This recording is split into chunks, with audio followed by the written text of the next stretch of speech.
Good morning, good afternoon, and good evening, everyone. We are connected all over the globe here. Welcome to the SCANLINES podcast. Woo! Yeah, this is our pilot episode. Welcome. Few friends and I, basically, we're all into retro video gaming, collecting games, both modern and retro. But more recently, probably a little bit more retro, if I'm being honest. But we love to collect video games. We love to talk about video games. And we thought, recently, we talk about games so much, why not record it and do a little bit of a podcast? Even if we get no viewers, we're going to enjoy doing it anyways. So welcome. We hope you enjoy this. If you have any interest in video gaming at all, this is kind of a pilot episode. So we're going to obviously sort of rehash and, you know, take people's criticisms and change things if necessary. And also go through puberty so our voices don't crack. Oh, Jesus. But anyways, maybe to start, we could do some introductions on who we are and maybe, I don't know, maybe I think today we could say a game that you've been playing recently or a favorite console. I guess whatever you kind of feel like introducing yourself with. Let's go ahead and start with Anthony over there out in Boston. Anthony, could you introduce yourself? Hey, what's up? Yep, from Boston. Yeah, I know these guys through living in Japan. So I forgot to say that. Yeah, no, it's fine. That's how we all know each other. So so maybe I can do my show off right now as my introduction. I like that. You want to do that? Let's do it. So all right, I'm gonna start with the first, which is Bomberman on the NES. Ooh. Oh wow. And what's funny about this cover is the art kind of looks like Samus. Oh, what? Right. Isn't that kind of weird? That is kind of He's sick. got the blaster and everything. Can you push it like up to the camera? Yeah. Wow, that is really it kind of cool. does. Awesome. That looks I pretty like clean too. Yeah, it's The got a art nice style is label. amazing. It's like a comic. It looks really good. Yeah, it's cool. And the second thing is probably the best thing I've picked up in like the past couple years. All right, ready? It's the Tommy Hilfiger. Oh shit! No way! Wow! I finally got it. Finally Dude, got it. So That's clean. insane, dude. Yeah, man. Wow. I'm so pumped about this thing. Let me see that. Let me see that. Where did you get it It's from? so like, eBay clean. or- So Pretty good. That's so clean. yeah, it's the back could be a little better, but you can replace these stickers pretty easily. Yeah. Wow, that is incredible. The story behind it is, so I make TikTok videos, and I made a TikTok for this local thrift store / retro gaming store, and they have an Instagram where they just upload their like inventory. So this got uploaded this morning, and I immediately commented saying like I have to have that, like put it aside, please. So yeah, went and picked it up today.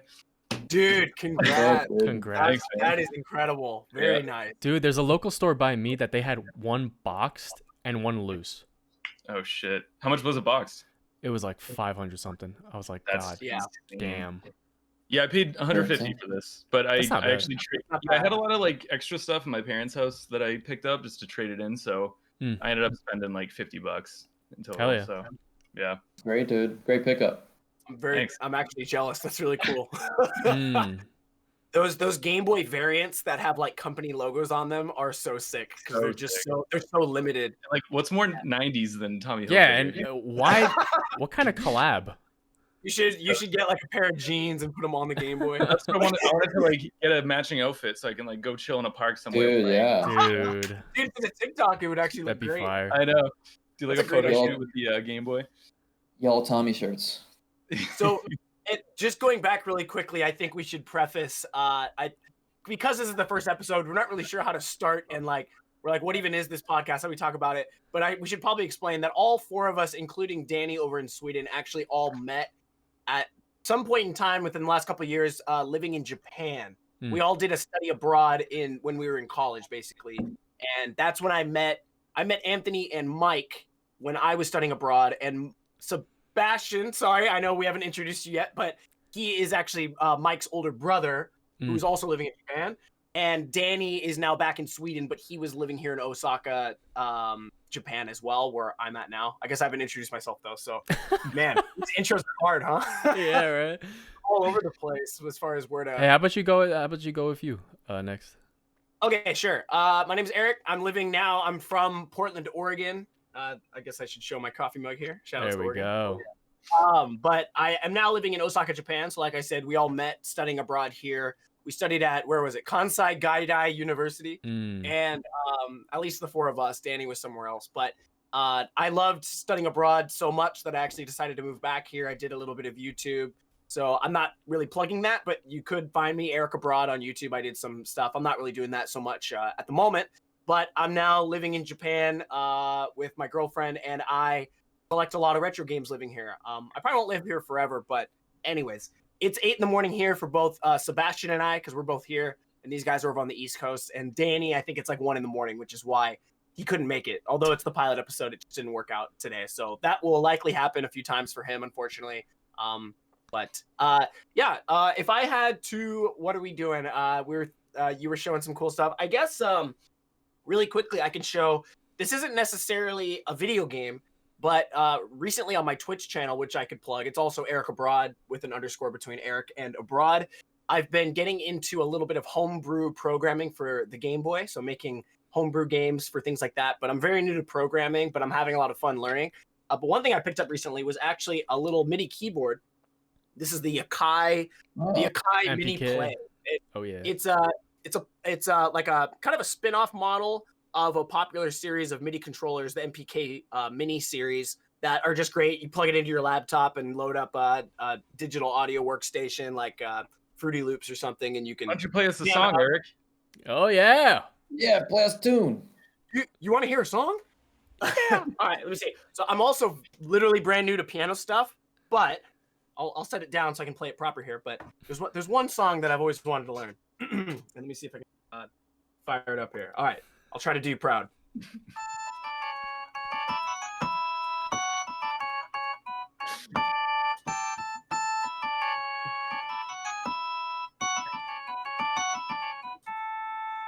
Yeah, I'll take that. I'll take that. Very good. Hell yeah. Oh, beautiful. That, of course, is the legendary Sea Shanty 2 from the legendary game called RuneScape. I probably should have played a Game Boy riff because I know a few of those too. But my goal with this actually was just to kind of learn. I don't know anything about. I used to play drums, but I don't know anything about notes or music theory. So I just wanted to learn kind of some, first learn some popular songs, but also learn for myself just like how to do some like bass lines and stuff. So when I'm developing music for some future homebrew games, I can do that. So that's the whole goal. So it's not a video game. I mean, it's a fun toy for sure, but it's the purpose is so that I can use it for producing some music for the Game Boy stuff. So I hope that fits enough. But Damn. I'm having a blast with this thing. It's so fun. It's totally portable. So it's got a little speaker in there, and Yeah, yeah. that's sick.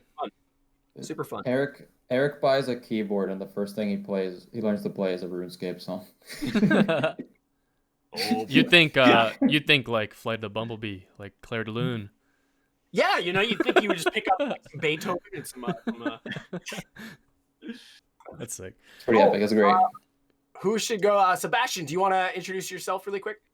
Yeah, sure. So I'm Sebastian. I'm from New Jersey, and yep, as we discussed, I'm Mike's brother as well. We're blood related.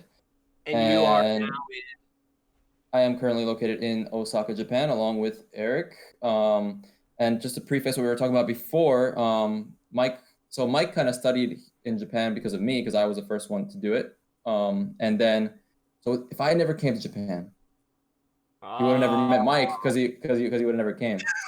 So. It's true though. Dude, this flex. is the thing. But- We're gonna have a lot of good like brotherly quarrels, I think, during this podcast too. Yeah. It's gonna be nice. popcorn. And then yeah, so I love gaming too. I'm a big Game Boy fan. I own a Game Boy Color and a Game Boy Pocket right now. The other day, one thing I want to show you guys that I did was I think this was off Eric's recommendation, but I actually went to the Daiso, which is like the dollar store in Japan, and I picked up some of the holders for the Game Boy. Oh, The cases for the Clear one. Look at that. This is perfect. Yeah, so That's it had like a cover on top, but I just popped it off and I like made sure the measurements were right, and it like fits kind of perfectly. Yeah, for, that looks nice. Games. So I had put all my Game Boy stuff and Game Boy Advance stuff in here. Does the cover? Do you have the cover to protect from dust? Like, cause you could use it. Well, the cover, it was kind of like, it was too like tight if I had it on, and it wouldn't have been able to close. So I see. I guess dust would still get in, but I just keep it in a drawer pretty much. I just took it out for the podcast. That looks a lot better than when I bought them. They were wooden. I could go grab it, but it's basically that same thing but made out of wood, and it's kind of cheap Yeah. looking. That looks a lot cleaner. I like that. Yeah, it's pretty cool. So yeah, that's my recent like gaming related pickup because I had all these Game Boy games sitting in a box, and I was like, I just want to put all my loose ones somewhere that's like more organized. I have one request. Can you without looking just reach in and pop out one game and see what you Ooh, grab? I like that. Mystery grab. Okay. What's this? The white toad. What is you got? I can't. It's too small on my screen. I'm Is sorry. that Shin-Chan? Wait, no, that's Legend Legend of the River King. Legend of the like a River King fishing 3. game. Legend what of is the it? River King 3. Sorry, Legend of the what? Legend of the River King 3. I'm sorry. The River King. Yeah. The River King. There's three of them. Yeah, Damn. like fishing. There's actually four. It's pretty much like an RPG. That's a fishing RPG on the Game Boy, and Wow. I've played it a couple times. It's only in I think they might have it in English as well. It's just kind of an interesting little like. It kind of looks like a Pokemon sprite, but you're walking around like just like land and you're going fishing and you're kind of like doing like fishing based missions. And I like fishing because I used to fish a lot, so I was like, oh, this is a pretty cool game to pick up and try. And yeah, definitely relaxing. Fishing in video games is always like a nice like side thing. Yeah. You know? Dude, It's like one of the Ocarina best. of Time, Zelda, I was just gonna fishing. say Yeah. So good. It's dun dun dun dun. Okay, Even Twilight Princess too. I'll have to learn that on the keyboard, huh? Except for Oh. that Sonic Adventure one. Oh, Big the Cat. Oh, Froggy! I love Sonic Adventure, dude. We'll talk about that. All right, Mike. Who All are right, you? Where are you from? my name is Mike, and I'm living in East Coast of the USA in New Jersey. I love collecting video games, playing video games. I have a couple pickups today. They're not really. I think these people I've showed them to before, but it's for the podcast. I could show everyone. Yeah, Oh, dude. Little Ooh. Legend of the Dragoon. Dragon. This is yeah. super Hell clean too. Yeah, the case of Dude, no like- scratches. No Looks scratches great. on the discs. Like beautiful. Very good. Got it for $35. Great. Not bad, not bad. And another love thing I that. have is this little super game converter. Oh, that's the one you got. Okay. Yep. Nice. You got the box too. And That looks Oh, the only reason I got this was for the box because it looked so like weird and like why That they looks even like- make a box like this. Yeah, that's is that a definitely older, huh? region? Is that like a region conversion between the Super Family And the Super yeah. Nintendo. Okay, that's awesome. Very Yeah. nice. And Oh, that's actually super useful because then you wouldn't need like a yeah, Super Nintendo. like EverDrive or It something looks like that. super vaporwave too. I like it. Oh, Yeah. I love that. And the name Yeah. Caesar too. It's Caesar, Like, like, what's the point? third party company. what's the point? Caesar. Is that so that you can play Super Famicom on a Super Nintendo, or is it vice versa? Vice versa. So you can play Super Nintendo on a Super Famicom. Yeah, Yeah, Okay. because like Super Famicom is easy to play on a Super Nintendo because the entry is bigger. So you just need to like cut these two little plastic edges. Okay. But the other way around, the opening is too small for an American Mm. cart. So you need that adapter to increase the size. Nice. And Yeah. also, a Super Famicom is a lot cheaper, so you can just you can buy a cheaper Super Famicom, but still play your Super Right. Nintendo. I still have the same Super Famicom from Treasure Bomb in Hirokata.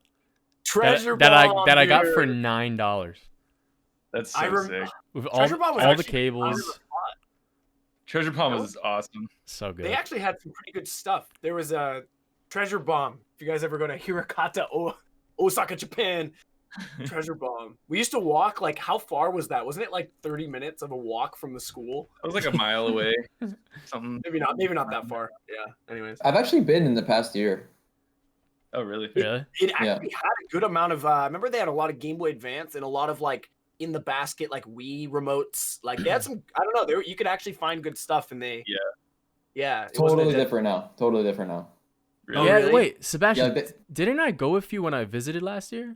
Yes. Dude, we biked to Treasure Bomb. That was like, Yeah. it was the most nostalgic about it? ride. It's just they cut a lot of their gaming stuff, so it's like a lot smaller. It's like only behind glass case now. Yeah. It's like and it's mostly like more modern games. And they might have like an occasional like Super Nintendo like sitting like for sale, stuff like that, but it's pretty much like just like more like PS2, like PS3, PS4 stuff, you know. I feel like retro in general is just kind of dying out. Like Book Yeah. Off, like last time I was there, Book Off was like had way less inventory. Yeah. It's like It's- changing. It's rare to see the actual like inventories and book offs and like those secondhand shops like expanding for retro. Yeah. Maybe we should say for people that don't know, Book Off is a kind of chain of stores in Japan that they kind of carry secondhand. I think it's mostly like normally like the manga and books and stuff like that, but they also have like a video gaming section that's all just retro, and like some of the best finds we've ever had are just from Book Off, and they're so much cheaper. It's like Goodwill, but a little bit. They actually have a bit of a criteria on what. Yeah, and they sort it's it not just and shit. Yeah. Yeah, Book Off is also, I think they have one in New York now, don't they? Or in Jersey or something? yeah, and they were actually I follow their Instagram. I've been kind of just like following what they're posting, and they started posting a lot more retro stuff. They have a lot of just I like imagine they would do Famicom. very well just because there's nothing like that in the US, or a way less Yeah, retro gaming, especially a chain store that would sell that. I think there's Yeah. one on the West Coast too. yeah, that one has like it literally looks like a Book Off in Japan. Yeah. Really? Yeah, the New York one like kind of looks like it, but it's not as like close. You still feel like you're in New York. and Yeah, then yeah. Okay. Yeah, Book Off is actually Anthony and I and Sebastian. He was behind the camera and he's also in the video. We did a little bit of a web series actually showcasing our favorite shops in Osaka, Japan. So that's probably worth mentioning. Yeah, but you guys it's gotta on, plug that. yeah, it's on my YouTube channel, Eric Abroad. If you go in, huh?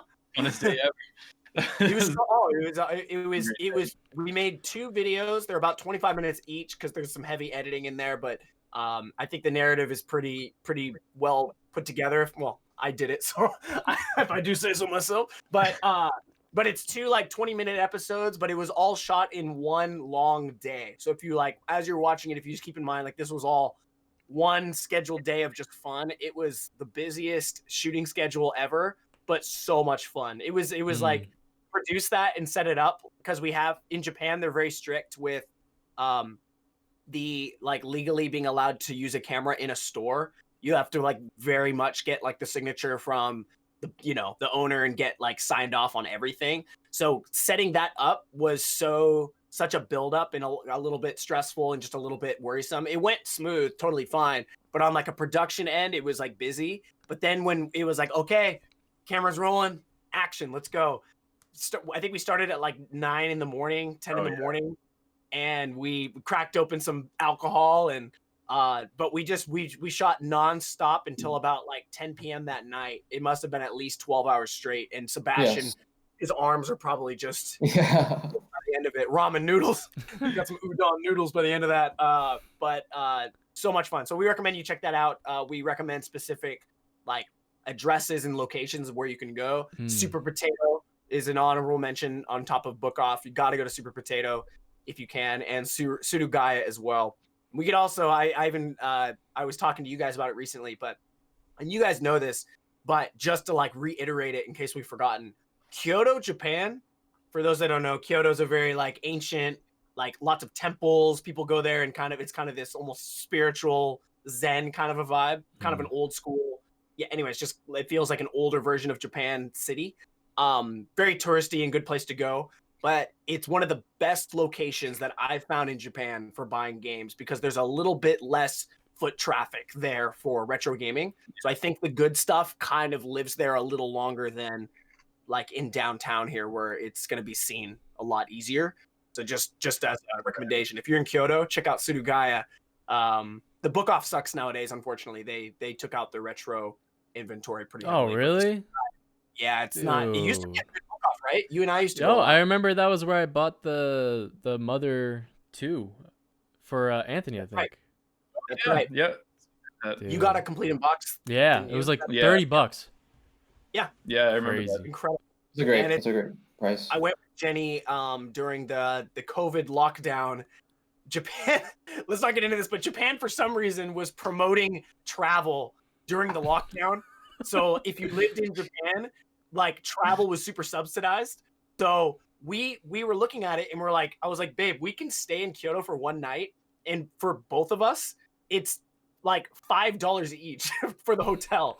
So we just decided to go on a little day trip. We were social distance and everything, but that was the one trip we did, and we used most of the day doing game hunting. And but we went together to that book off, and it was, unfortunately, it's all iPads now, and it's just kind of like going off that. I think it's inevitable, and this goes without saying for any retro collectors listening, that it's only going to get harder and harder to find this stuff, right? There's no way around that, because it's retro. It's there. Some things get thrown away, some things go missing, some things get damaged.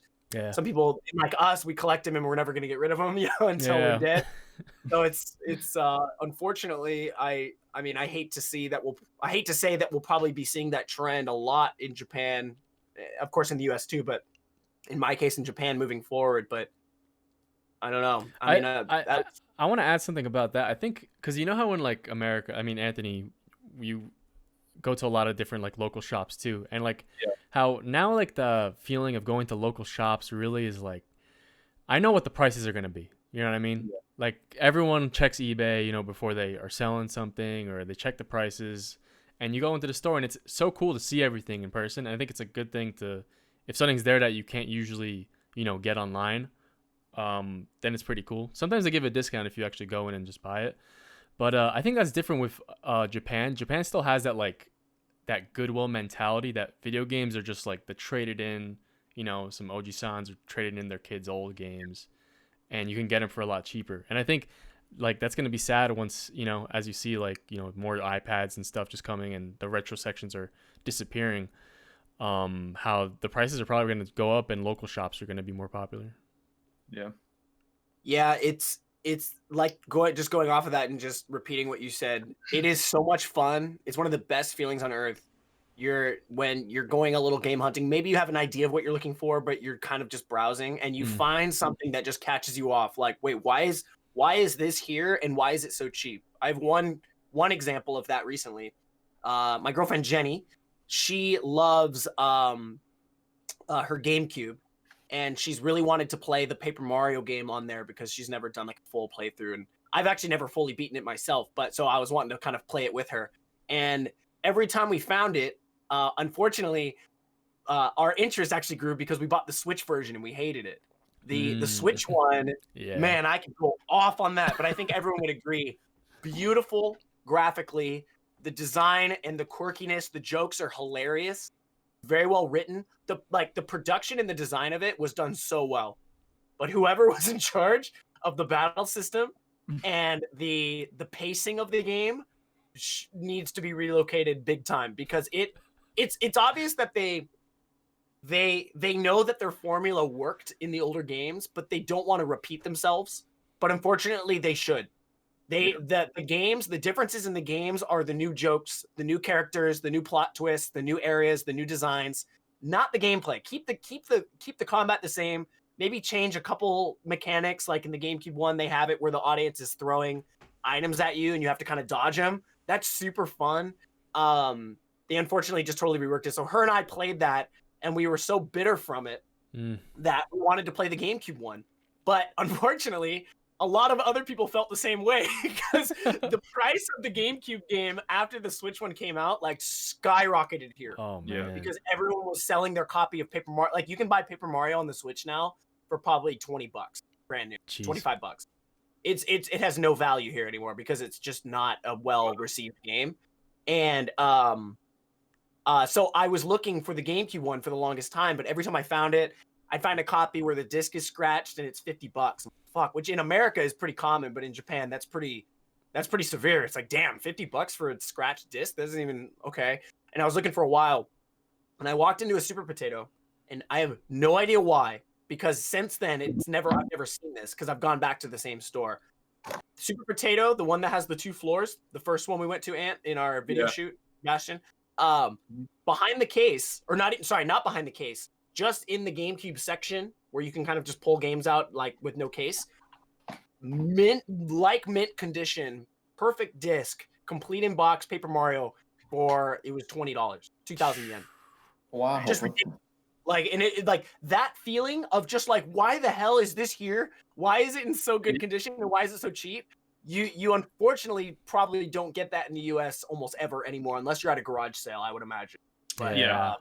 Or a flea market, maybe. Sometimes it's like stalls that it's like dedicated to retro, but sometimes you get those people that just have a bunch of junk and they just lay it out and be like something good in there. Yeah. So that feeling is so fun, and it's gonna be a sad day when it goes away. Yeah. Man, I want to talk about the like people like the garage sale thing, man. Like, I don't know if you guys follow any like, I don't know. I think it's more common maybe here, like local like game shops, and they like post their trade-ins. And dude, some of the trade-in like hauls that they get is like, it's crazy. It's absolutely crazy. And I can only imagine how much they're giving these people. Like, I don't know. Right. It's so like, I'm like, should I just open a game shop and just be like, just trade it in? Like, Anthony, does that shop you were mentioning, are they posting like every day? Are they posting every once a week, or like, how does that work? They just post when they get a haul in. So it's usually like weekly. They get a surprising amount of stuff and it goes quick. It's a small store, so it's not like the biggest selection, but all the good stuff flies off the shelves. Plus, like where it is, like Boston's kind of like hip now, so a lot of people are into retro here. So if there's like a SNES at a thrift store, like it's gonna be sold that day no matter what, like instantly. Like I got an example here. Ready? So this place that I go to, shout out Zonk's Pop Culture. Get zonked at Zonk's. Dude, just straight up, you maybe can't see, but like Dreamcast keyboard, red controller, Soul Calibur, Crazy Taxi, Sonic Adventure, like, and it's a house call. I'm like, what, man? That's awesome. I don't get that. And it's like that every week. I would love to be a fly on the wall when the person's selling it. Like, who is it? Someone who just like inherited? Like, I would imagine it's a lot of inheriting, right? Yeah, for sure. Friend moves out of town, or they pass away, and they just need to sell it, so they bring it to the shop, and they probably give them a fair price, but they have to make a profit still. So I would wonder how much they're actually getting for these rare items, because they're super sought after. I've noticed that some shops, they'll say like, well, how much do you want for this? And usually people have no idea. They don't know what it's worth. But like the shop I went to today, really cool guy. He's just going off eBay, whatever the trending price is, and then just takes a little bit off of that, or adds a little more if it's store credit. So some of them get away with, they get a bunch of rare stuff for like basically no money, because the person, they don't know how much it's worth. Right. I saw like the example of the Pink Gorilla in Seattle. I just watch their YouTube channel a lot, and they do Twitch and stuff like that, so I see them a lot. But they got like 2 years ago, I think. She got a complete original Xbox, like a complete library of the games, like from A to Z. Someone sold it there. Like, I'm just selling the whole thing. That must be insane of a day. Like, oh, we're working late tonight, cataloging all that. But that must be so fun. Yeah. That's cool. Would you guys ever open up like a shop like that? My mother always says I should. But I think the hard part is it's hard to have consistency with something like that. Yeah. Because for the future, like, I don't know. Yeah. Again, I feel like I'm sponsored by. I only really know Pink Gorilla as far as right now, because all of my retro stores that I grew up with in Portland are kind of shut down now. So I'm going to reference them again. But one thing I saw that they do on their her husband, they own it together as like a husband and wife. The husband, he does the Twitch streaming, and sometimes he'll just stream when he's just like cleaning consoles and stuff, but sometimes he'll actually do like a live auction, and basically people in the chat, if they're subscribed, they have an emote where they can claim items. So like, we have this game, it's $10 for the Sega Dreamcast. Does anyone want it? And like 5 people will put their hand up, and whoever put their hand up first, they put it in a bin for that person. And then when the stream's done, they like email them and send them the bill. And then if they pay for it, they'll ship them. So they do like an online selling too. That's kind of sick.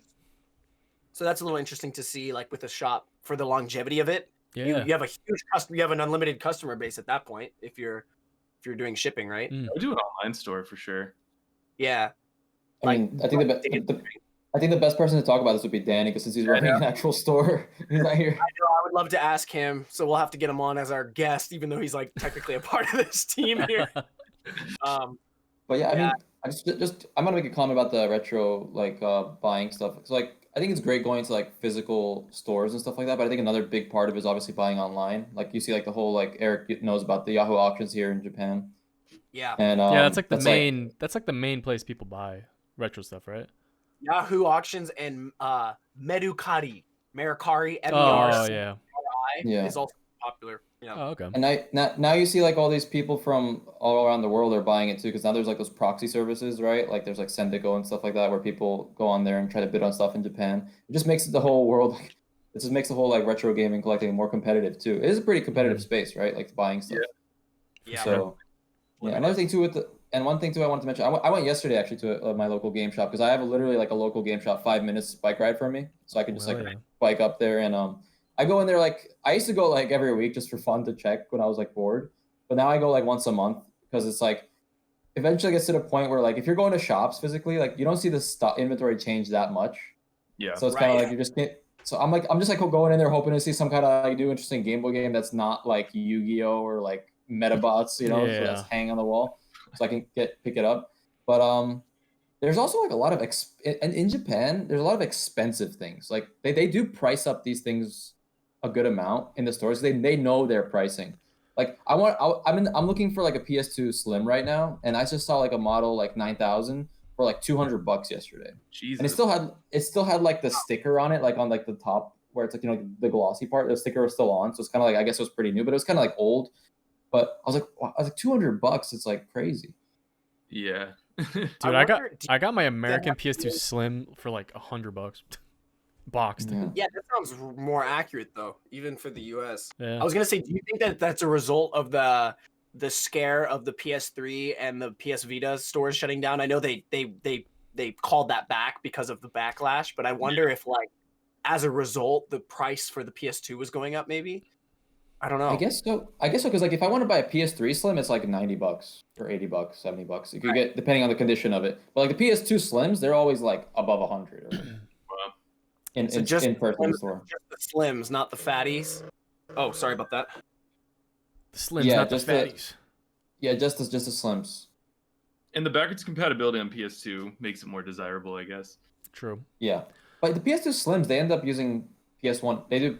They emulate PS1, right? They don't actually like have the hardware inside for the PS2 Slims, or at least the later models of them. Okay.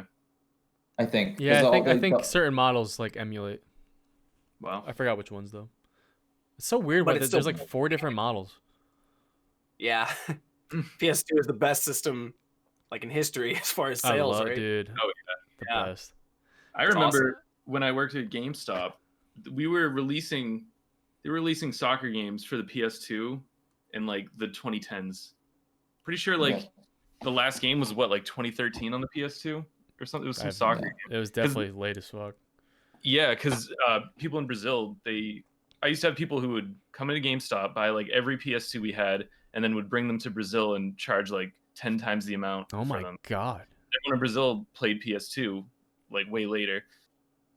You know, I did hear about that too. Like in Brazil, they do like a lot of the older gaming consoles last longer. Even Dreamcast lasted longer there too, right? Yeah. All older I stuff. remember seeing a documentary on how like video games, I think maybe I'm wrong, so forgive me if I'm wrong, but I think they were like illegal or something. Like there was some law where importing systems was very difficult. So there was a lot that the market was mostly like third party, like aftermarket, where like they would make a fake console, and those were very popular because they were technically legal. There's a documentary about this, and there's like a ton of bootleg in Brazil. That's the word, yeah. Yeah, there's a ton of it. And yeah, so there's a documentary on YouTube you can look up, and there's like a guy, like a game historian living there who has like all these old like knockoff consoles. It's really cool. Yeah, it's interesting. Yeah. Yeah. Dude, No, go ahead. So you know what's interesting that I saw recently in the game shop that I was looking at too? You know, like there's a lot of these rare games on like SNES, for example, that like you are hard, like super expensive either to get. I forget the name of this one particular game, but I found a cart for it. It's like it's like a Castlevania style game, and you have like demon shape shifting abilities. I think it's like Demon King, something like that. I know what you're talking about. It's on the Switch Japanese virtual console. I think it's like the red demon or something. I can find the name. Yeah, I think I know. what you- It's not the Red Arima. It's I think it's a really rare one, and there wasn't that many copies. But recently, even in Japan, they make like reproduction cards and they sell them in these game shops here. And even for those rare games, you can end up getting them. So it's kind of interesting. I thought it was a real game at first, but if you look at the sticker, it's not actual like used merchandise. It's like more like a new reproduction card. Yeah. Wow. I'm gonna be That's looking all for. I'm saying. You're gonna look for it, dude. I wanted to mention how much of a scum. Do you think it was like a huge PR move for Sony to take back the PS3 shit, I don't think it was intentional, dude? like I but think they really think wanna about how shut it much down. money they made. What I heard was that when they announced they were shutting it down, and they probably just assumed it was like, you know, they're all just moving forward, so they're just like, let's shut these servers off. The prices, because people were panic buying, they saw that they were actually making a good amount of money because people were panic purchasing so many titles. Yeah. So I think they saw that and had a meeting and said, we're making more money now that we announced it's going away. Let's ride. I think they're milking it. I think they really are. They're like, let's just keep it open for another year, and it'll milk like, and they could probably continually almost do that, like announce like we're gonna that reminds me of like I used to watch skits on like maybe not SNL, but there was a Seattle version of SNL that Bill Nye the Science Guy was on like way back in the day, and they did this funny skit where it was making fun of rug stores that pretend to be going out of business but they never do. Yeah. You ever seen that, where they're like, we're going out of business, it's a 50% wholesale Closing sale. But they would announce that was their commercial for 5 years, so they're not going out of business. I Like, think they're fine. I honestly So- think places like just do that, because I've Yeah, been me driving too. to work for 4 years for the same route, and I've seen this one place just this closing sale, and it's been open this whole time. Like grand opening forever. Yeah. Great marketing. Yeah. That's By the one way, to they do got it. Joy McFly Anthony on the Nintendo Online NES Virtual Console now. Oh, Yeah, yeah. I I'm thinking didn't now. find that one last time. It's pretty expensive, isn't it? Yeah. It's It up looks there. fun. Sebastian, is this the game you were talking about? I think it's called Demon's Crest in English. No. No, that's I'm talking about a super obscure, like Oh. I can find it eventually. I Okay, can never mind. find it. I don't have the Nintendo Online at the moment, God, so I'm scary. working on Google. Mm. So I haven't been, because I just own the real game. So I think it's so cool. We can even talk about really quick. Just, I mean, it's been talked about to death, but the virtual consoles and the mini consoles. Personally, like it's funny when they were first getting announced, there were some particular like retro gaming like podcasters and stuff who were like kind of scoffing at it. But it's Yeah. because they collect and they already own these games, so they don't need it. All right, I see that you're showing the. Yeah, I'm talking about this game. It's called Majuo. It's a super rare game. I think if you try to find it on the store, it's on eBay. It's super How expensive. do you spell it in English? It's in English, the King of Demons, Okay. Majuo. Huh. But yeah, so hearing like, I don't know, like I would hear like people who would kind of scoff, like, why would anyone want that? But me, like, although I am a collector, I don't buy the mini consoles and I don't do much of the virtual consoles, I fully support it, and I would hope you guys would agree. I mean, it seems like an average Joe isn't going to be collecting like we are. You know what I mean? So for the ability to like, hey, you got, you know, Nintendo Online for $20, you now can play all these old classics on your TV. They have like filters to make it look like a CRT TV. SCANLINES. It's got SCANLINES. Yeah. I'll Yeah, say like but- I sorry, go ahead, Mike. I was just gonna say it's like these are these people that are literally saying this and scoffing at it, but they're literally like playing like on Twitch on an emulator or some shit. You know what I mean? Yeah, right? Yeah, it's like, all right, dude, like shut up. I Yeah. have no other way to do it. I'll just add that like there's no wrong way to collect or play these old games, and like the way that the extremes that we go through, like Eric, you know, the rabbit hole of like getting the perfect picture. Like I understand that not everyone wants to do that for just like a little bit extra quality, you know. Yeah. Right. We have fun doing it, but like if someone's like, no, I'm just gonna play on my living room flat screen TV with an HDMI cord, like do it. Yeah. Like if you're enjoying it, that who gives a shit?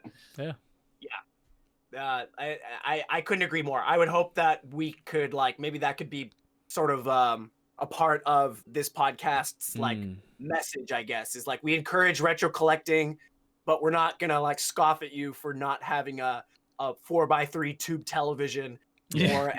or perfect switching or the right cables. Fucking- Just if you're enjoying games in any form, even if they're modern games, we're not against any of that. Like, we just love talking about games. But like you said, because we, as a hobby, we do enjoy, trying to push the limits on some of these consoles and modifying the output a little bit, and we find that fun.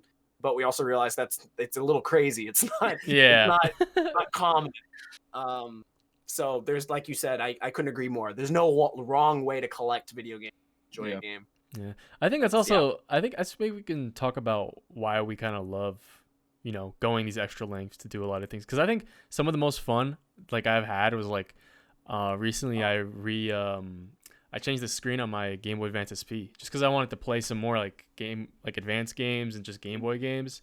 Like And you did a backlight mod, you mean? Yeah, the screen, the IPS kit. So Yeah, nice. just like being able to, like, back then I feel like all these, like, especially just technology in general, like back then in like the 80s or 90s, like a lot of things were meant to be like not changed yourself, but it was more about like, you fix things yourself, or you can change the battery. Like they put a little, a screwdriver so you could change the battery on the back of it. You know what I mean? So I don't know. I love that about, retro and vintage things, that there's just like more details, and like if you want to get into like learning everything about like the system, the electronics and everything, you can do that. And it's a whole nother world. Yeah, and you're creating like a new use for this old thing. Yeah. And that's like what speedrunning does. Like it's like this old game you've played 1,000 times. You're creating new content by adding these guidelines to the game. And we're doing that with like hardware too, where it's like, oh, I just modded my GameCube to play SD cards, and with that SD card I can run software to make my Game Boy Advance games look better when they're being played. Like all that stuff is so fun for me to set up, and I know you guys agree with that too. Yeah. Mike, do you mind if we see the Game Boy Advance? Yeah, Actually, yeah. I have one myself, but I just love to. Since you're talking about it, let's see yours. Boom. Oh, and you did it on the gotta- SP, so gotta that's wonderful. turn up. Yeah, it was actually really weird seeing how to actually like opening this thing up, because I was always like fascinated by the hinge. I even did like a little paint job. I did like the black front and like the original, Oh, that you? That looks the good. original red on the back. Nice. Spray painted, right? Yeah. Uh-oh. It's broken. Here we go. Imagine. Just doesn't work. That's bright. That's so But, bright. Awesome. Does that have brightness settings? Oh, that's There we cool. go. Oh, There we that- go. There we go. Look at that. Oh, that's Super Mario All Stars. I mean, that's Super Mario Star Saga. Whoa. Mario Saga. There's. That looks really good. You That know looks what I mean? wonderful, dude. I love it. Doesn't Yeah. it breathe, like, literally by definition, breathe new life into all of Oh. those games? 100%, dude. Yeah. 100%. Like I've Because never, as a kid- yeah, like you Nice never stuff. see these, especially Game Boy and Game Boy Color. Like it's crazy how like nice it looks. Because most of the time as a kid, you're like playing in the sun, like fucking, like looking up to the like the perfect angle, or you have your little worm light like lighting up a freaking piece of That's what I plastic. use. I love the I know we're getting old, but one thing that's becoming clear as I'm getting, or I think we're gonna see it, is that we had a lot more. Maybe this is true with all kids, because you could probably give a kid who doesn't know any better an old console and he would enjoy it, yeah. right? Because he doesn't have anything to compare it to. But I have a feeling that kids nowadays have way less patience than we did. I would have to imagine, like, just because they're used to a smartphone, they're already Oh, yeah. addictions like put in their immediate, from an early age. I would imagine. I don't know. I mean, I'm not a parent or anything yet, but but I don't know. I just remember as a kid, yeah, like we'd play these games that were, by today's standards, like archaically, very limited. There wasn't actually a lot to them, but it was before smartphones. So what else were you gonna do? Like to us, they were awesome. You could play them over and over. They were a little bit more arcadey, where you go in and try to get a high score, you get a game over, try again. And like you said, you're leaning into like your lamp. You have the worm light plugged in, like the amount that, because we didn't have, that was the best thing that there was, though. There was nothing to compare that to. It didn't seem, and even by today, I wouldn't call it like shit. It's just different. The screens have gotten better for sure, but like with your modification, you can now go back and, inject some of these modern, now that the prices for these screens and stuff are more affordable, and chips and micro SD cards, like Ant was saying, you can literally replay those games as a kid, like that you played as a kid, but actually like probably what the developers meant for it to look like. Because when they were developing, it must have looked just as good on their computer screens. But then when they export it and it's literally not even backlit, it's all black and white, and I don't know. I think that's. No, you go ahead. Go ahead. You know what's crazy? Like, I remember I was showing my modern Game Boy Color to some Japanese friends, and like when I turned it on for them, because I wanted to see if they would notice that it's different, right? And like, 'cause they're like, "Oh, it's the Game Boy, wow!" And then like they turn it on, and I'm like, they just start playing it. I'm like, "Don't you notice?" It's like they're like, "What?" I'm like, "It's backlit." They're like, "Oh, I thought it was like that." It's like, no, it was never like that. It's like, unless they think that because the Game Boy Pocket Lite did exist in Japan, maybe. True. Maybe. They're the only ones who got the light. Color, though. I'm gonna be real though. Like I don't remember, like on my SP, I don't remember how it used to be. Like how dark it was before. Well, the SP's it is technically backlit. Yes, but even like the 101 though is like definitely like amazing. You know what I mean? It's like almost like this. But like the normal like 001, like 001. it is not bright. Even in the dark, dude, it is not that bright. I have it, dude. Yeah, it's funny how those just like back then that was the best, so you kind of just, it probably felt fine, but it was not fine at all. It was horrible. I can't believe I would play I was playing Link's Awakening on the Game Boy like way back when I first got the Game Boy. I was like, "Oh dude, I'm just going to play for a couple hours." No, you can't play for a couple hours at this age, dude.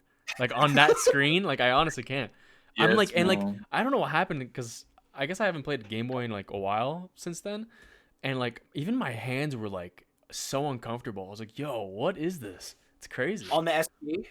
No, on just the regular Game Boy. Oh, the regular Game Boy. And the SP2 is like so compact too, so sometimes it's tough.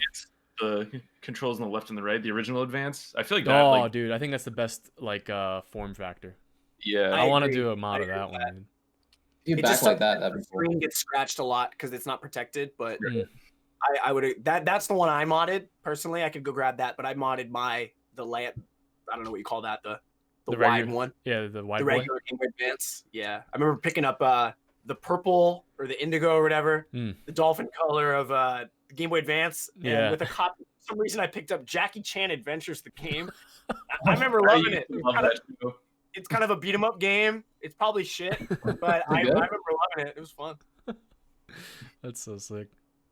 Awesome. Are there any games like that for you guys where it's like they're probably like weren't good, but you enjoyed them? Sonic Adventure.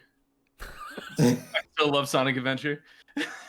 So, can we talk about Sonic Adventure really quick? Because I feel like we should on another podcast, because growing up, I never had Sega stuff, so I'm getting into the Sega Dreamcast like over the last couple of years, and I'm a huge fan of it. I love it. It's so fun. I won't list all the games that I enjoy, but there's some great titles on there. Sonic Adventure, I have a mixed relationship with it. Like, I don't know, as a person who didn't grow up with it, I have to admit, when I fired it up, it felt like ass. Not that like the game, like the first level's pretty cool. You're going down and it feels like Sonic. Visually, it's incredible. Emerald and then past that, you're just like in a normal town with it feels like Sonic 06 for the Xbox 360 to me. But I think it's because I've seen the review of Sonic 06 before playing Adventure that it's like tainted my expectations of it. So I'll stop by saying I haven't beaten the game yet. So before we have a debate, let's save it for a future one, because I don't dislike the game, but if I'm being honest, my first impressions were like, this feels like a college project. It feels like incomplete. It didn't feel very good. I want to throw in, like, I remember, Sebastian, you can attest to this too, but we used to go to Toys R Us, and like the stands they had, dude, it would be Sonic Adventure. But wait. We have to clear something up. There's Sonic Adventure 1 and 2. And 2. It was 2. Right? Yeah. So it was 2 that we played. 2 is totally different, right? You mean like this? Is 2 different, or is it just like different console? 2 is a different game, right, Anthony? Because I'm not familiar with 1, but 2 is a totally different game. Yeah, so 1 and 2 both came out on Dreamcast, and then they got re-released on GameCube with like PS2 as well, I think. Oh, okay, and then they got added to Steam, so they're on like every console now, and like 360. 2 is very good. One, I just like the aesthetic of one, and the music's amazing. But you don't have that like city with two. It's you just play levels. So Maybe I'll like 2 better. Maybe I'll like 2 Yeah, better. 2's Did you really like? fucking good. I think Eric would like 2.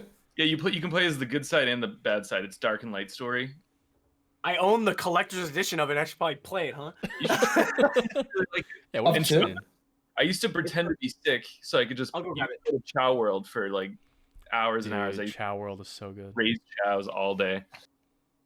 Dude, wasn't there on the Game Boy Advance Sonic Advance? They had like the Chow World there too.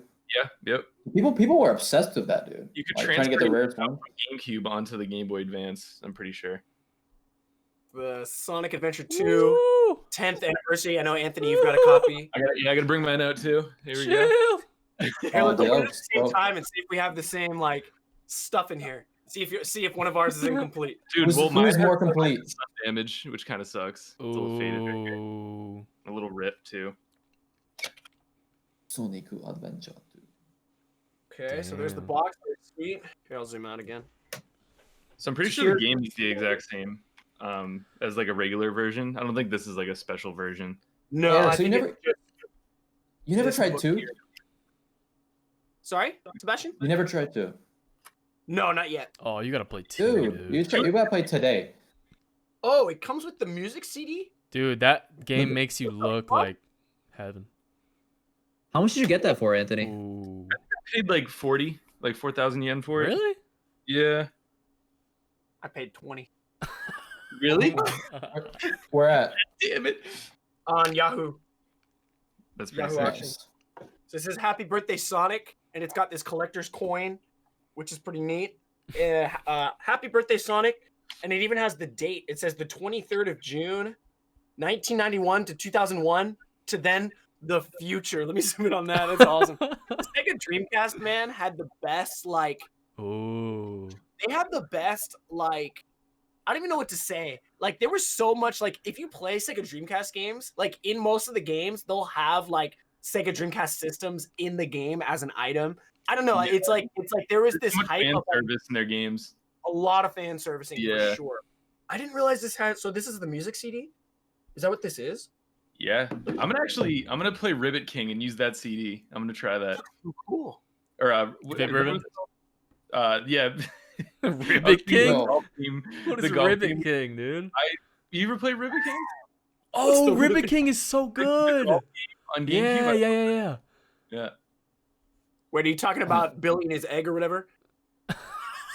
Billy Hatcher I and a never giant played egg. Ribbit. What's- Yo, did you Did I- play What's that? Ribbit King? Anthony, did you play that yet? Awesome. It's good, right? Yeah, it's wicked fun. It's kind of hard, but yeah, here it is. Anthony's Oh, latest Billy the Hatcher! Anthony's latest drunk purchase. I know. It was Billy good the though. White I Egg. always wanted it. Anthony's $90. podcast segment. Friggin' I gotta $90. listen to the CD later, man. That's awesome. I like Yeah. shouldn't be allowed on eBay when I'm drunk. So, that's Yeah, gonna be Anthony's Anthony, podcast segment. We need to have maybe a segment on the podcast of Anthony's weekly drunk purchase because Yeah. The next day, Anthony was like, "Oh, dude, this thing came in. I didn't even know." and I'm such Yeah. an enabler, dude. I'm like, Anthony, you gotta get it, dude. I You know. gotta Dude, it's the best game. $90. Billy And Hatcher and his egg, You know dude. what's $90. You know the part is, Oh I haven't even played the disc yet. I literally just downloaded an ISO and played it on an emulator. Oh, so funny. So Just keep it as a you collector's also item. have you also have the GameCube SD card modification, right?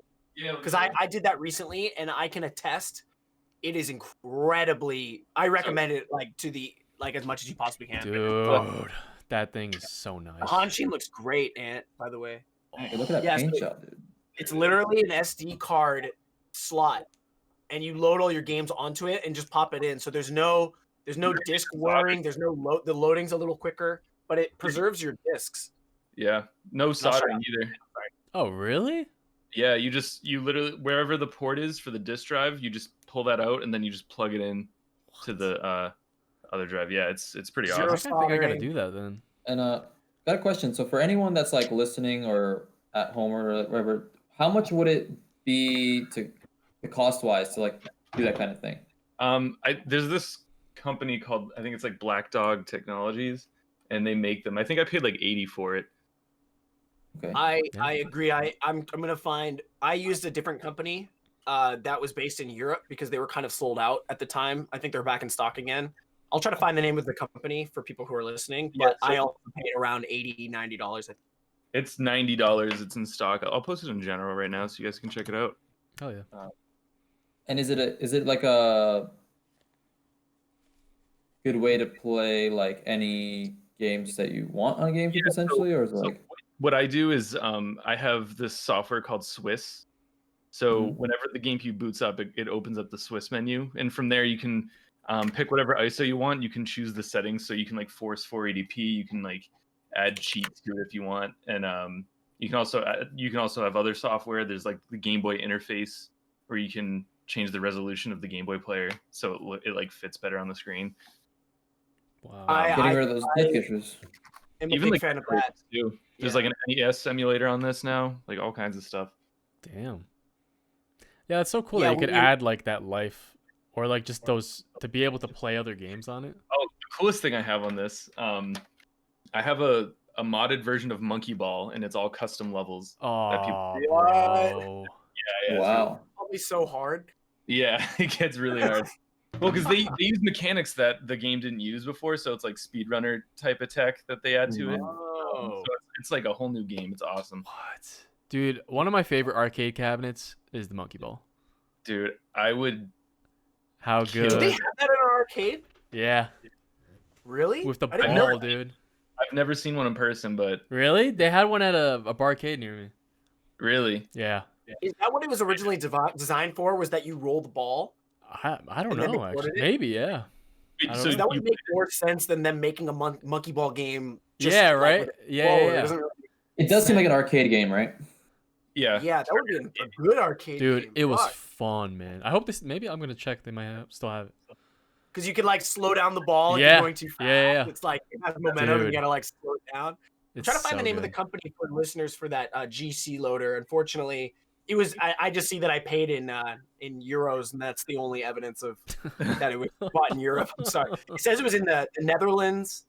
And it has the name of the person, so I won't say. Oh, it's called Retro Salute GCloader.com. Actually, I'm sorry, There you go. GC-loader.com, and it was about, like Anthony said, about $80. Nice. Anyways, Gotcha. to bounce off what he said, he was talking about how you can put on the custom software to load things for the Game Boy.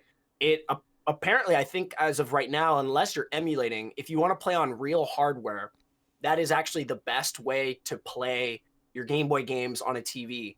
I believe as far as the quality of the picture, because you can choose in that software the frame rate, the aspect ratio. You can change all of that, so you can get it like, so people who do like speed running and stuff, they'll set up all their settings so it's like zero lag, because there's obviously zero lag, but you know they can push it even further. But if you want like 240p 60 frames per second 4x3 perfect running off of your like CRT setup, if you're that kind of person, then that yeah, it's so much fun. I mean, I love being able to play on the go, obviously with my backlit screen.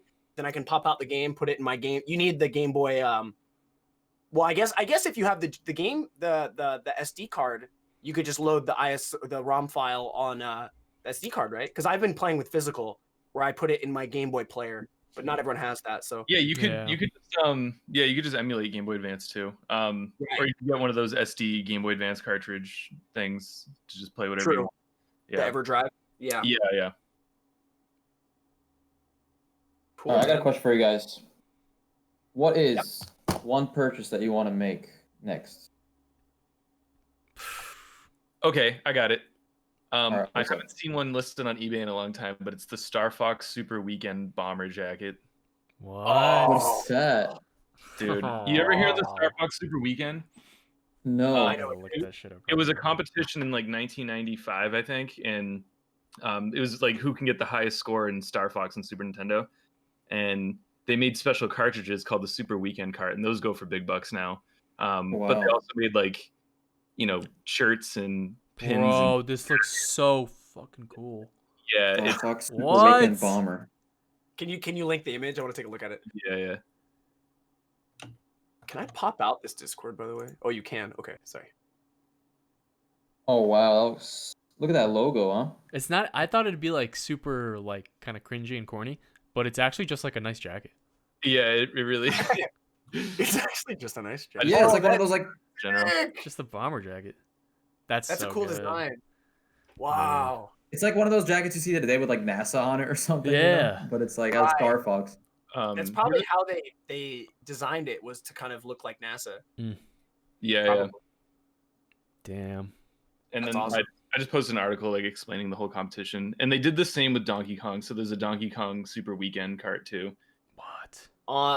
Donkey Kong Country? Yeah, and so the way it works, wow.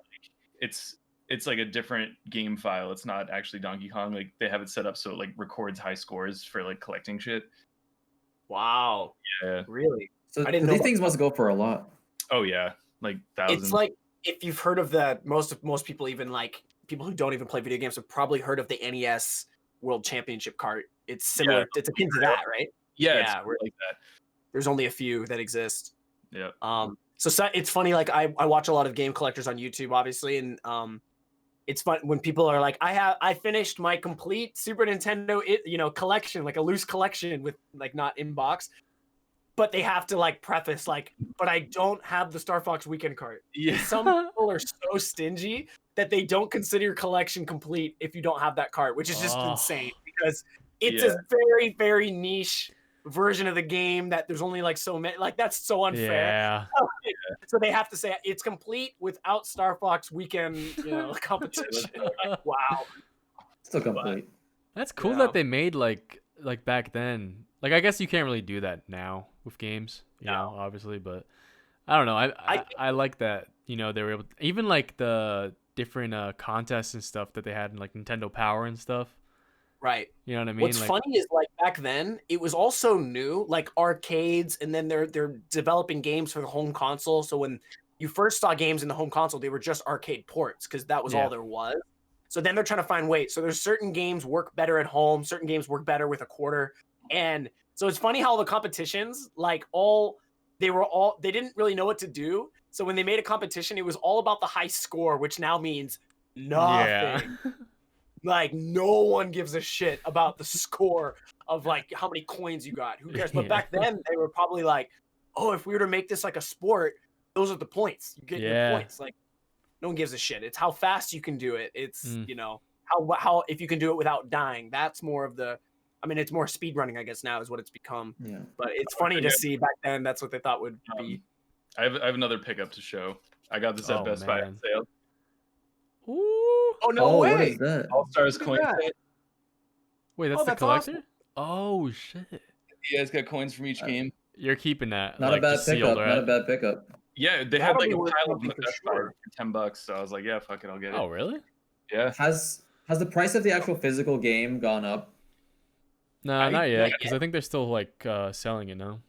It's not like a rare game, but I think like it's definitely gonna be sought after, So maybe like an Earthbound type where it's like it's common, but so many people want it and nobody Yeah. sells it.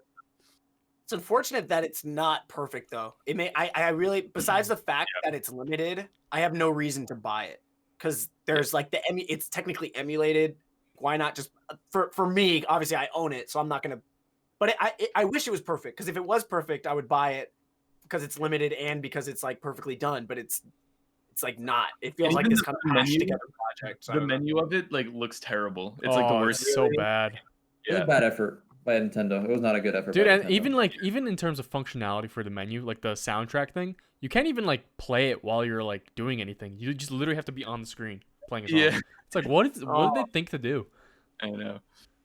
All right, Yeah, Eric, you're what's your next pickup that you want? That's okay. I mean, there's a few things I've been looking for, I guess. Okay, can I say one that's out of my price range? Am I allowed to do that? One that Yeah. I'll never go Yeah. for, but I'm looking for. I need to find the exact name of it again because it's so out of reach that I've like kind of had to forget about it. But it's the Anthony. You can help me here. Yeah. I'm on Yahoo Auctions right now trying to find it. Okay. It is the custom version of the Sega Dreamcast that is built into a TV. Oh, purple the Sonic TV. No, or maybe it is Sonic. Well, Oh, it is was this like- that alien Sonic one? Yeah, I thought it was more like Space Channel 5, but I think you're right. I think it is technically Sonic. Yeah, that what's it thing is called? amazing. I forgot what that was Dreamcast called. TV built in. It's extremely rare. And yeah, I think it is. It's called the Divers 2000. Yeah. Divers sick. 2000. And I should maybe I wish I prepped it. I sometimes if I see magazines for sale on Yahoo, I'll buy them for if they're like $5, like Japanese ones, because they feel like preserving a piece of history. In one of the magazines, there's a full page spread advertisement for it, so I can maybe. It's so cool. So you could order it. Yeah. Even back then, it was ridiculously expensive. But if when they pop up on Yahoo, they sell for a minimum of like $1,500. But it's literally a blue TV with little like antennas sticking out of it. It looks weird. Like even the TV design is cool. Like they made it. It's so sick, and it's built in with the Dreamcast. I think it has 4 ports in the front. There was a remote controller for it. It even came with its own Diver's keyboard and controller, I believe. So there's technically like a complete version of it, and then some people just have just the TV. It's insane, and I'm pretty sure it also has the modem. So back then you could have played it with your dial-up, and today you still can technically. We can talk about that another time, but via the Dream Pi, you can hook up your Dreamcast with modem or a broadband adapter for Ethernet, which is what I use to play Phantasy Star Online in 2021. It still works. It's fucking awesome. So we could save that for another podcast. There's Dreamcast is alive and eBay. well, man. It's fun. I just posted one on from eBay that's going for $4,500 right now. Oh, great. Maybe I'll consider buying that. Take it along for TV. Let's do Mike. Mike, give me your next retro pickup or gaming related pickup. It's tough. It's tough. I think I gotta say, I think I'm gonna be holding back unless I find a good deal on something. That's kind of how I buy stuff now. Is I just search through eBay, Facebook Marketplace, and just like the stores around me. And if I see something, then I buy it. But one thing I'm really keeping my eye out for right now is just like an N64 boxed. Nice. Like, I don't know what it is, but that's just the one thing I'm American? always like, yeah. American. I mean, I see some actually on eBay, like Japanese ones, that are like kind of like $150, which isn't terrible. But I'd rather just go to Japan and like buy one if I go. It's nowhere near that price here if you bought it here. Yeah, that's why I was like, I'd rather not. Like Pile of 30 them. or $40. Yeah. Yeah, but all the different like versions here are like $500, $600. I'm like, dude. You could buy that like Pikachu edition that Anthony has for like $100 here in box. That's crazy. What? No, Yeah, not I saw one sitting in my game shop. Like it's gone now, but it was for like $100. You should have bought it. Yeah, what the fuck, man? Good deal. Damn. That's the one Danny has, I think, over in Europe. His girlfriend had it, I think. It was one of those like N64 is region locked, right? technically, yeah, but it's the hardware region lock, like Anthony mentioned, where if you just okay. take some wires to it, you can play your games. Or if you have an EverDrive, that's like the ideal probably way to do that. But you can, I think you can either rip out the things or you can like some people. I think there's actually Anthony. You could probably talk about the insert.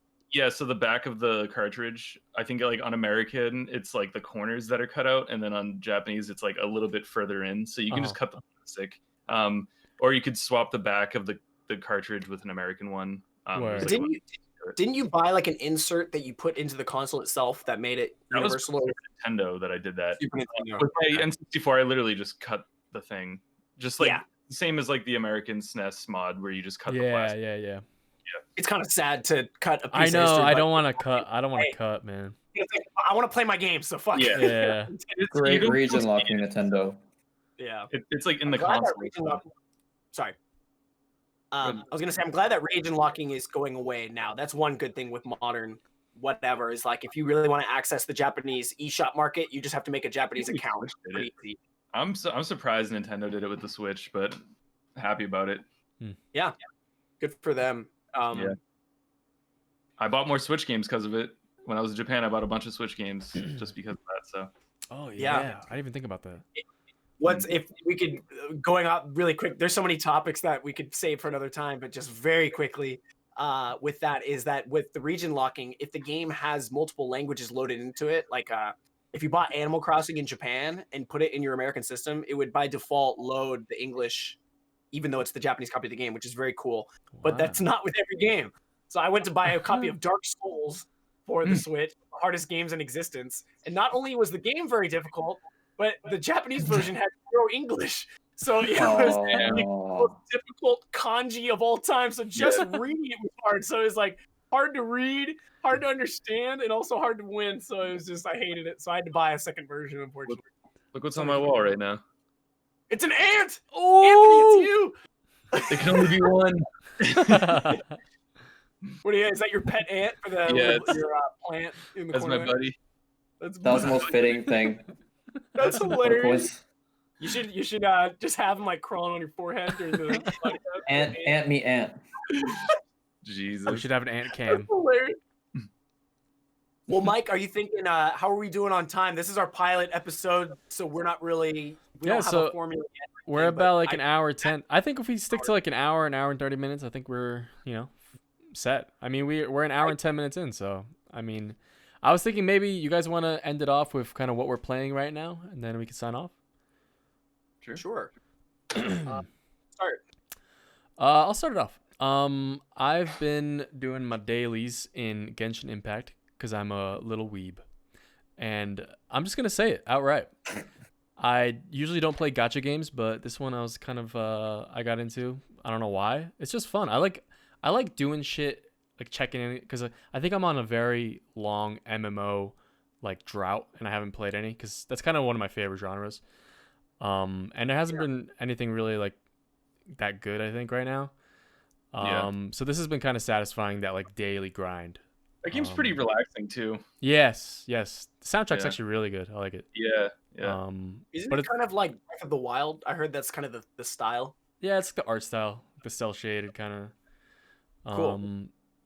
But other than that, I've been picking up a lot of things on Steam. They're doing a Koei Tecmo sale right now, and I think last time they did a Capcom.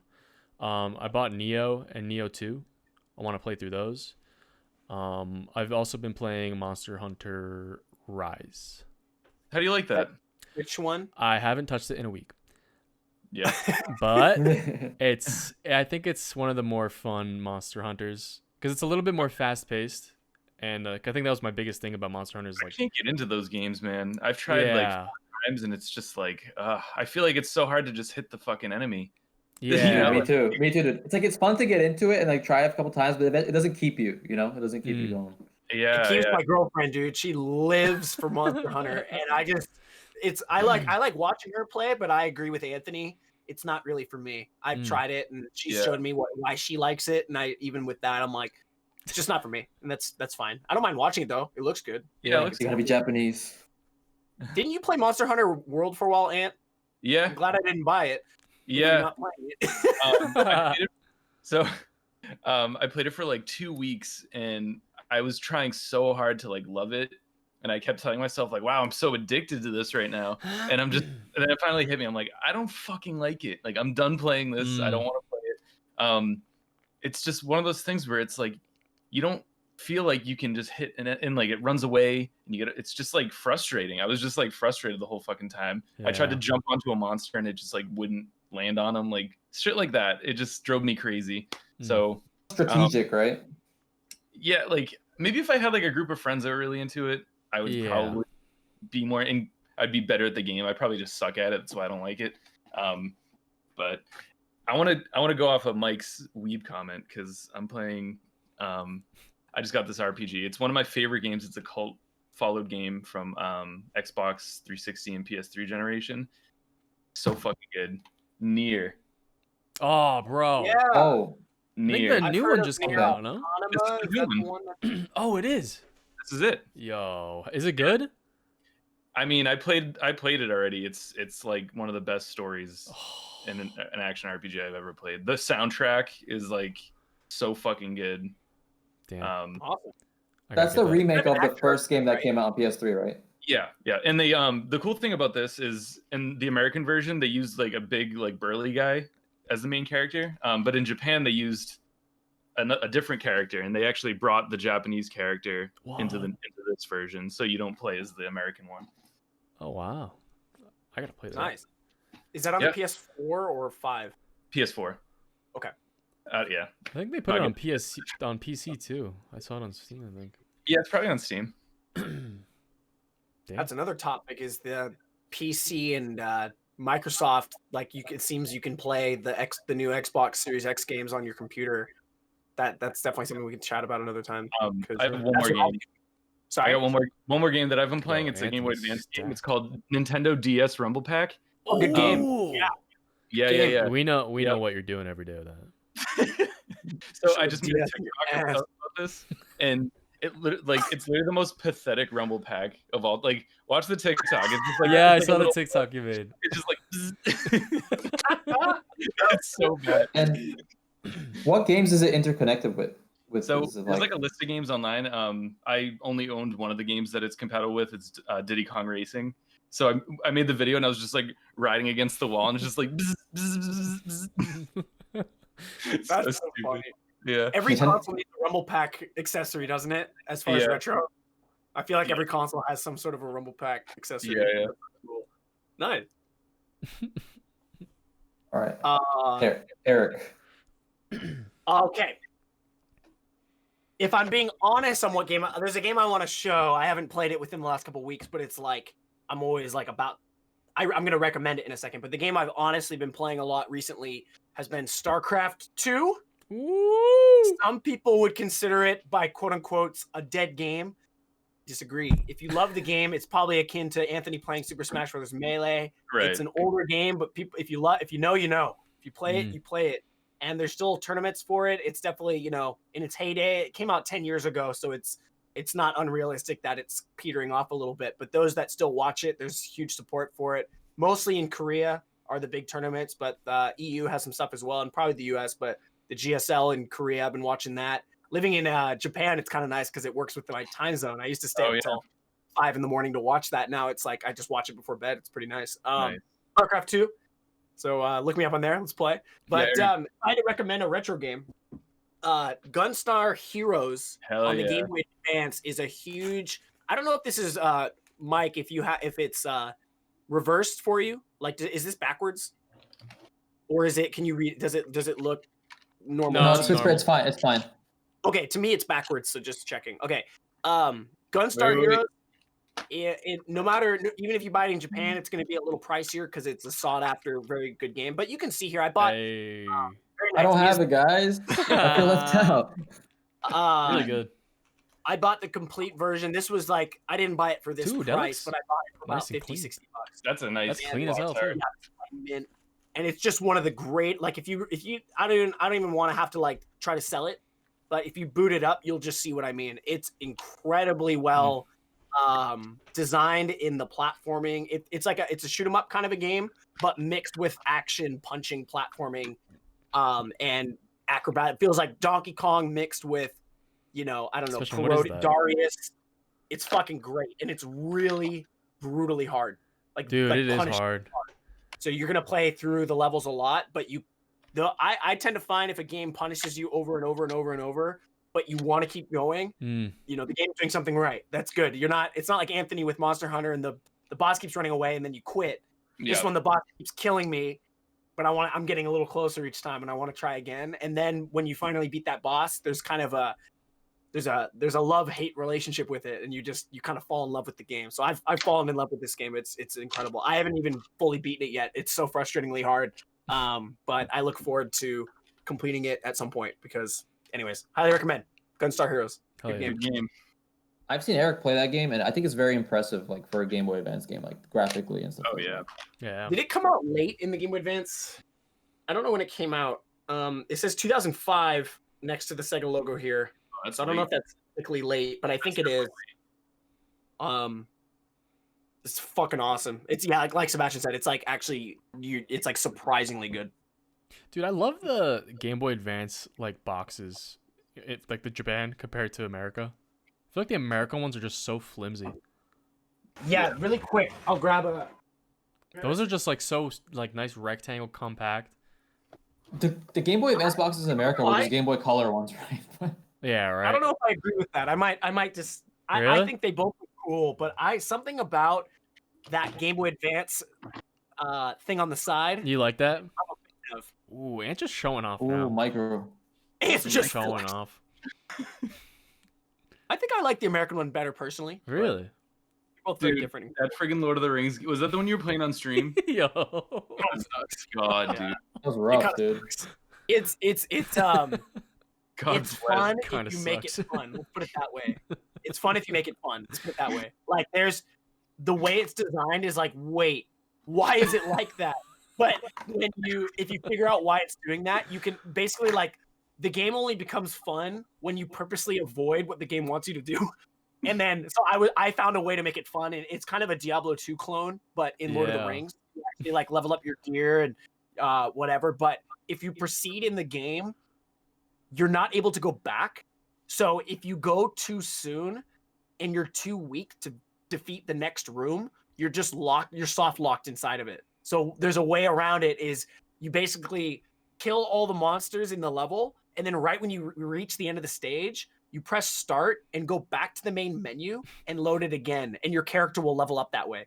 So you can like, and there's also an arena, like if you go to the main menu, there's like this arena that you can use to grind your character. So I think that's why they put that in there, was like if you're dying too much to this boss, you can leave the main game and just go into this like fight pit and just grind XP until you think you're strong enough to go back into the main game. So it is actually cool, but it took me like 3 days to realize that that's how you do it.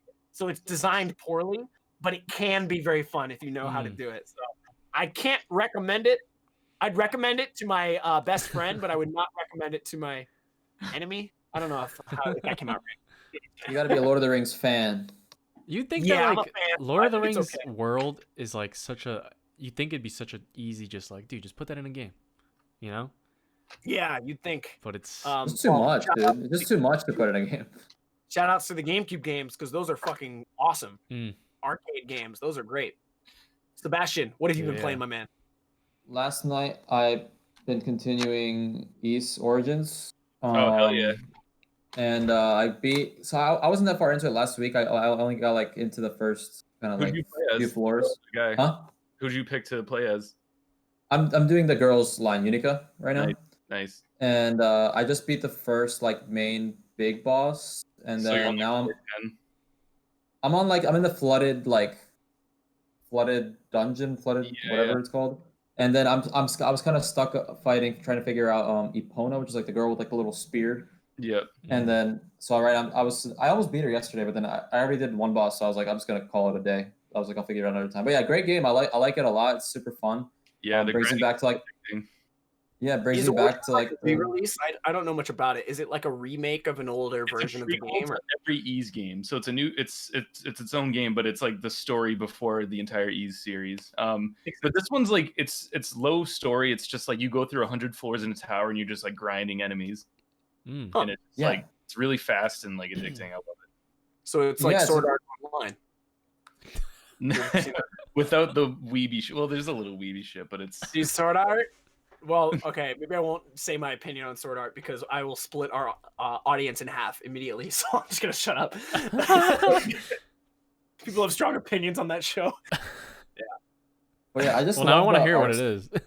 I love the art style of the East Origins because it's kind of like that like 2.5D or like overview, and it's like it just brings me back to like PS1 times of like playing like an action RPG. like 3D. Because I've been one thing that I didn't get to mention what I want to pick up next as my like gaming purchase, but I've been really like craving to play like a PS1 or PS2 games, and I want to buy like a PS2 like so I can emulate PS1 on it by buying discs for it. And one of the games that I really want to play is called Threads of Fate.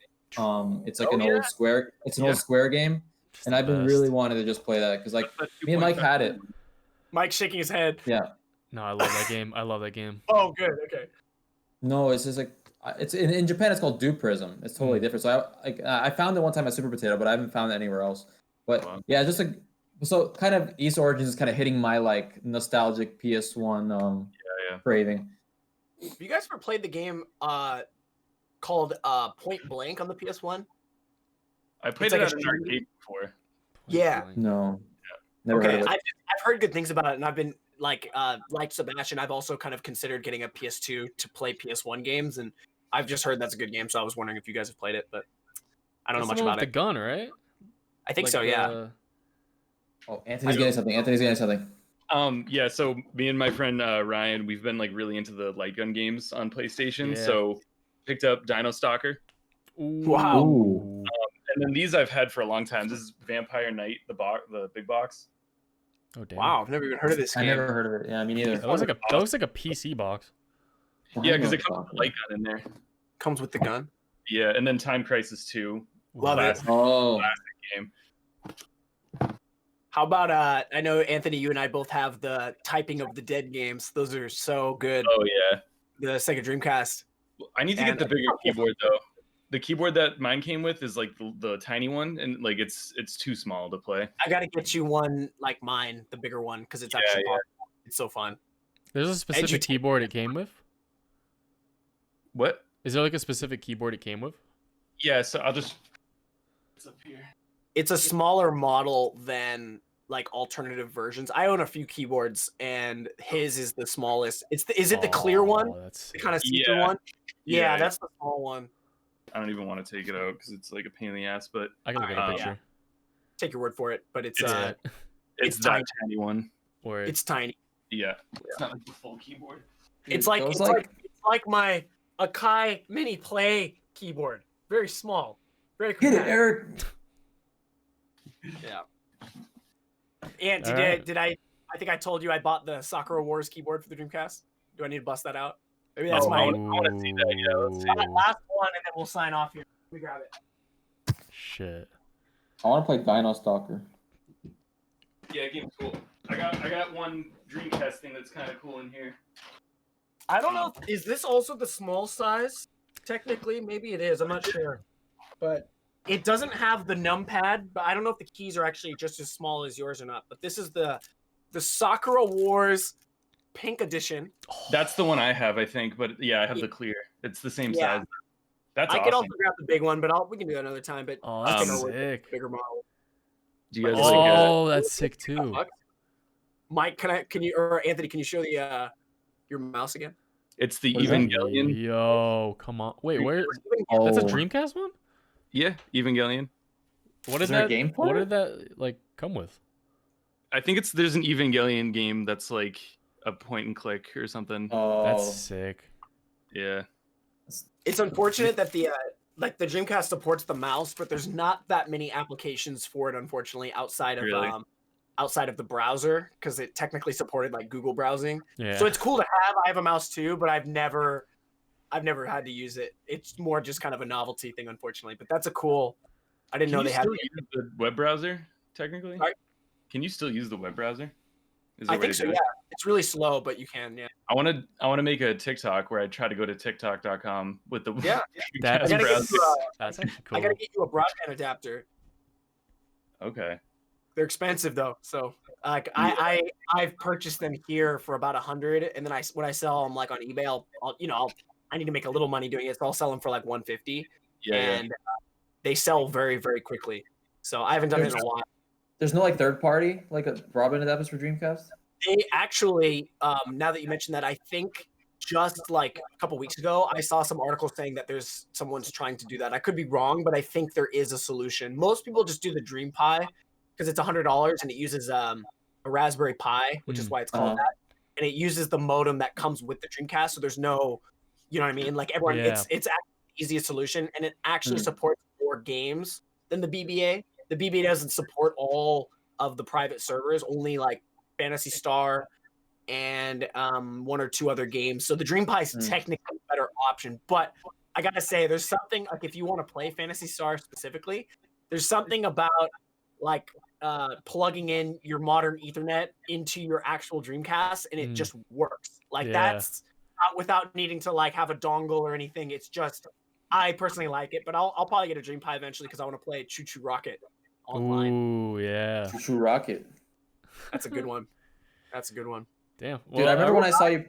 I remember when I saw you playing Phantasy Star online in your house on your CRT for the first time, and I was like, "Yo, this is so sick!" Like, I mean, this is online. I literally felt like I was watching somebody like from years ago playing like this game.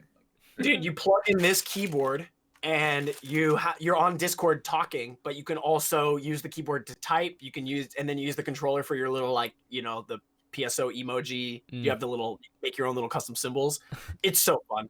And people who love the game, they obviously are super passionate about it, so they're pretty welcoming to new players and stuff. Nice.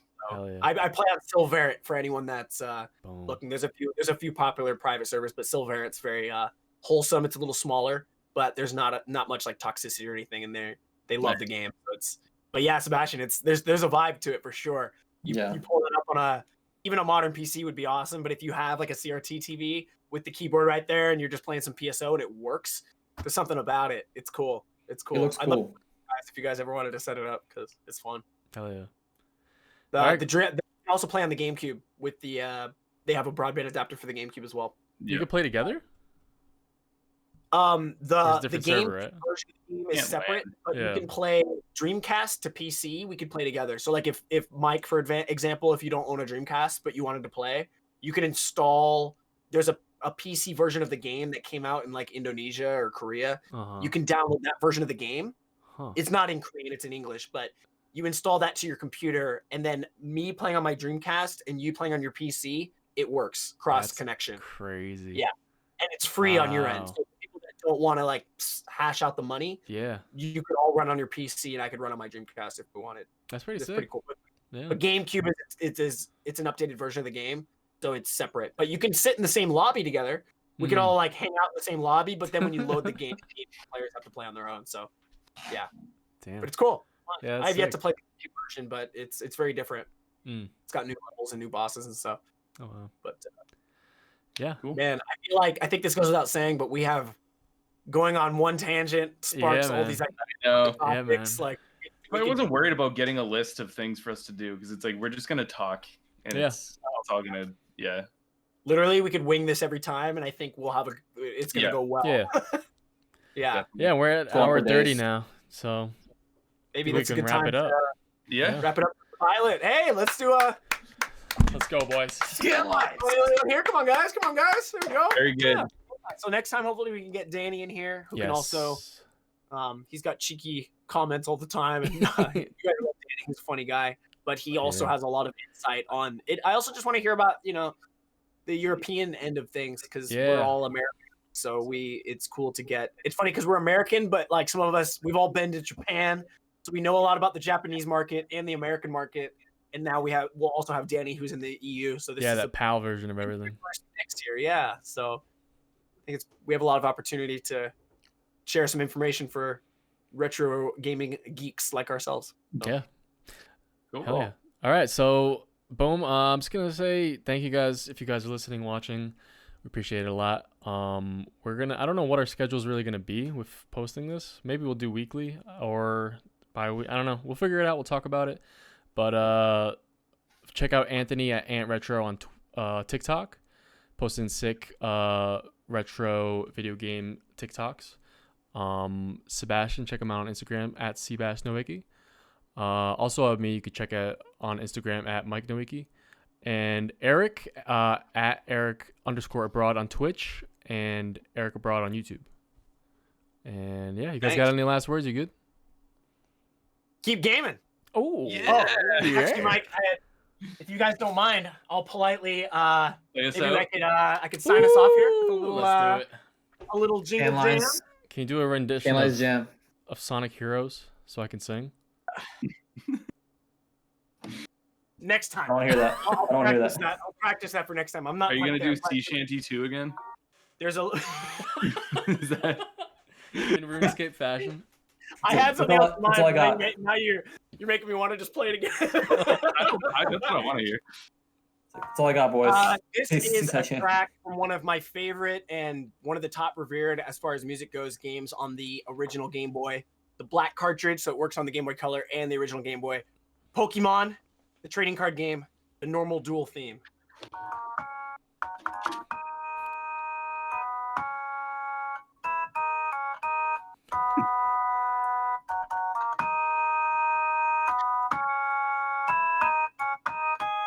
I fucked it up.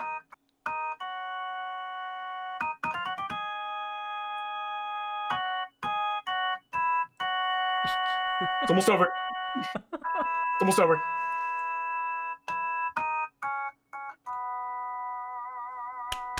Nice. Yeah. Very Okay. good. Beautiful. Oh, I think I was at church, dude. Scanlines.